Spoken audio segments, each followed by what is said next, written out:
তারেক সাহেব আপনার আমার জন্য এই চিন্তাশীল বাজেট মাথায় নিয়ে এখন 2 ঘন্টা কম ঘুমায়। কিভাবে বিনিয়োগ আনবে, কিভাবে দেশ থেকে ট্যাক্স ফাঁকি দেয়, কর ফাঁকি দেয়, এগুলো কিভাবে সঠিকভাবে আদায় করবে, ঘুষ দুর্নীতি চলে যাবে। আমি আপনার মাধ্যমে বা আপনাদের কাছে সবিনয় তারেক রহমানের পক্ষে একটা আবেদন জানাইতে চাই। আমি ওনার সাথে একাধিকবার কথা বলেছি, ওনাকে বলেছি যে ভাইয়া, মানুষ চায় ঘুষ দুর্নীতি সন্ত্রাস দখল চাঁদা দালালি মাদক ধর্ষণ মুক্ত সমাজ ও রাষ্ট্র এবং বাজার দর নিয়ন্ত্রণ চায়, মানুষের নিরাপত্তা চায়। উনি বলছে যে আপনি এই বক্তব্য অনেকবার দিয়েছেন, আমার 17তে নির্বাচনীতেও দিয়েছেন, আমি শুনেছি। এটা আপনার মাধ্যমে সাংবাদিকদেরকেও বলবেন, এই ঘটনাগুলো যদি তুলে ধরতে পারে, যেখানেই দুর্নীতি আমি সেখানেই ব্যবস্থা নেব।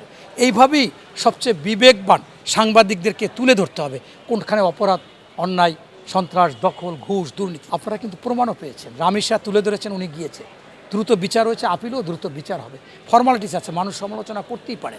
আপনারা মাদকদিতে এক কিশোরী 21 ঘন্টার মধ্যে গ্রেপ্তার করেছে, ডিএজি চলে গেছে। আপনারা সিলেটের ডিসি তুলে ধরেছেন, আবার বহাল রেখেছে। এই বিষয়গুলো যখনই আপনারা তুলে ধরবেন তখনই কিন্তু সহযোগিতা করা হবে। আপনাদের কাছে উনি সহযোগী এবং উনি এটাকে জিরোতে আনতে চান।